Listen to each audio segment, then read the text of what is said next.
classes. Yeah. I have two questions, and the first one, I'm sorry, I think I asked the question before, but I think I didn't get the clear understanding on your explanation, which is this issue of CV, the cross-validation for hyperparameter tuning, and then dividing the data set into 70-30 for training and testing. So I'm still a little bit confused about how this was done. Was it that the data was divided into 70-30, and that 70% which was used for training was the one used for the cross-validation, the tenfold cross-validation for tuning the hyperparameter, or was it maybe another way? So I'm still a little bit not clear about that.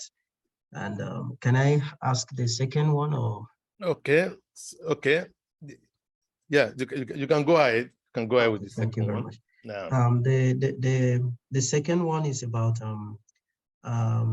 while you were treating the abstract of this particular work, you mentioned, or it was mentioned by the authors, that one of the contributions is that they mentioned about previous work not getting up to less than 90% in terms of their prediction accuracy. And I'm just trying to wonder that what would be the basis for comparing with the previous work if the data set in this work is quite different from what others used before. And another difference that I think I observe is like those data sets were from imaging, and what you have now is from maybe from tabular data, as is mentioned. So I mean, what would be the basis for this comparison? Thank you very much for the question. Now, on the first question, and I think you have answered that question clearly yourself. Yeah, what you actually mentioned is the correct way to go about it.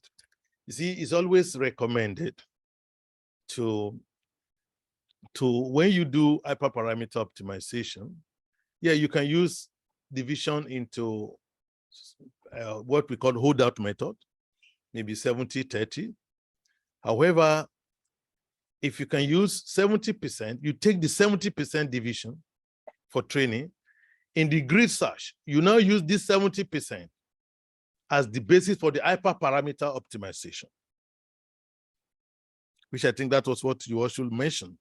You take the 70% after you have broken your data into two, 70% training, 30% testing. You keep that testing sets aside.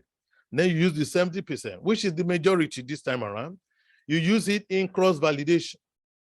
Cross-validation means we have covered that. You are going to divide the data. If you want to, either you use 5-fold, 3-folds, or 10-fold, which is common or very common. So each of the fold will be used for testing at one time. So during the hyperparameter optimization, it's good to use this 70% of the data. In either you use it for cross-validation, either you use it in grid search or whatever method you want to use in the search. This gives you on the safer side. As the proponent of one idea or the other will not have anything to say against what you have done. That is, the testing set has never been used to partake in the hyperparameter optimization, because there's a school of thought that says that if you use the testing set as part of the hyperparameter optimization, they believe that the data is biased towards the testing set. So that is why, of course, there's another group of thought that says, no, there's nothing wrong with that. In as much as you are just trying to check the hyperparameter for what is going to be good for them. So some people don't have, they say, okay, divide your data into 3, 70, 15, 15. Keep a 15 away. Use 70 for training, 15 for validation. And you can use that for the hyperparameter optimization. There are a couple of options and they are open. However, the one you mentioned, which I've also explained now, put you on the safer side that every school of thought will have nothing against it. That is, divide your data into 2, put the 30% aside, use the 70%, which is the training set, use it for the parameter optimization, using cross validation for the Once whatever hyperparameter you have gotten at that point, then you can use it to now build the final model, of course, using the 70%. And now the testing set that has been resting somewhere, you can bring it in to come and check the accuracy of your model or the performance of your model. So by so doing, the school of thought that doesn't want you to use the testing set as part of the parameter optimization will be satisfied with you also, even though there are a lot of school of thought that says, no, there's nothing wrong in using even the testing set or the validation set as part of the parameter optimization. But there is a very sizable group that say, no, we will not agree. So I always say, to be on the safer side, you can avoid using it. Why cross-validation is going to be used on the 70% or 80% as the case may be. I hope it's clear now. Yes, sir. Barakallahu fiik. Now, as for the second question, yeah, you see, if you mentioned there are some benchmark, yeah, this data is totally new. However, in that area, it was noted, it was made very clear there. That's why you will not see a table where that particular result were put side by side, that we are comparing our result with their result. No, you can't compare the result because, like you said, there will be no basis for that comparison. But based on the available system that after the literature review, or most of the work that has been done on RA, the rheumatoid arthritis, they were using imaging data. So it was just a kind of a general comment that on the benchmark system that has been checked before, there's no one that has even gone to maybe achieving 90% all true. So, however, as you say, yeah, it's correct. If they don't use the same data set, you can't put same side by side and say you are comparing the result because you are using different data set. But for generalized word, a kind of a generic message that no work has been done, irrespective of the kind of data that has been used. Like I said, that are people who strongly believe in imaging. They believe this. In fact, some people believe that using ordinary clinical data is too simplistic. There's no way you can identify disease by it. So that was on the basis of which that particular kind of a generalized statement was made. I hope that clarifies your concern. Yes, sir. Jazakumullah khairan. Wa yakum, barakallahu fiik. Now, Dr. Rashid. Assalamu alaikum. Just a brief, right, put it, an observation, or I don't know, I just want to ship in this, I don't know if it will make sense, that what have been done in that said paper, I think is just to identify gap in the existing work. I think that is that the exact thing that have been done, sir? Hello. I'm speaking with. Hello, can you hear me? You are still talking on the point raised by the previous. Yes, led by Dr. Abdulhakim. Yes. Actually, something in I that think direction. what you. Yeah. Okay. Yeah. But really, I didn't see it as a comparison in the research, but just to actually identify gap in the existing work, so that on that, yes, that on that basis, this new study can now be premised on it. I think. Yeah. Thank you very much. Yeah, you are right. So that was why I mentioned there was nowhere you see where the results were categorically compared side by side, because they have different experiments. But just trying to make it clear from the literature what has been achieved so far, despite the differences in the approach that has been used. And like I also said that especially that people do look down on clinical tests, thinking that until we have imaging technology before we can get good diagnosis. So that is some of the background, actually, information that inform those generalized statements. Thank you for that.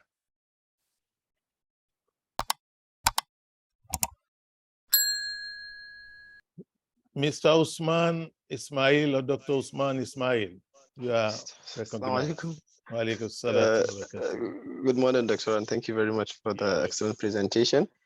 So I just wanted to ask, I know in Weka we have been shown that Weka has its own ensemble algorithms. Yeah. So just I wanted to know, can you maybe create your own ensembles in Weka, or you just maybe have to use the one that are already there loaded in Weka?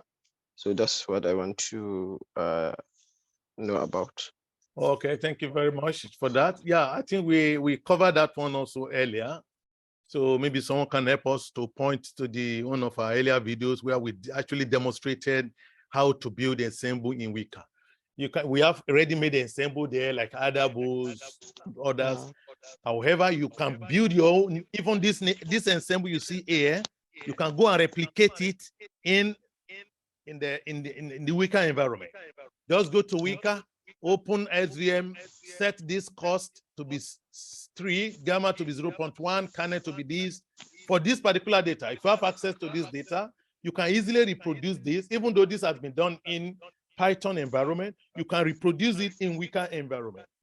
So Weka has a template. So you just open your Weka template, and then you are going to see an option whereby you need to build. You go to voting ensemble. Once you click the voting ensemble in Weka, then it asks you to add the individual model that you want to combine together. Then you need to start adding them in the Weka environment. So it is very possible, and like I said, if someone can volunteer to share that video in the chat forum so that people can see that and easily check it out. Okay, inshallah. Thank you very much, Doctor. You are welcome. Yeah.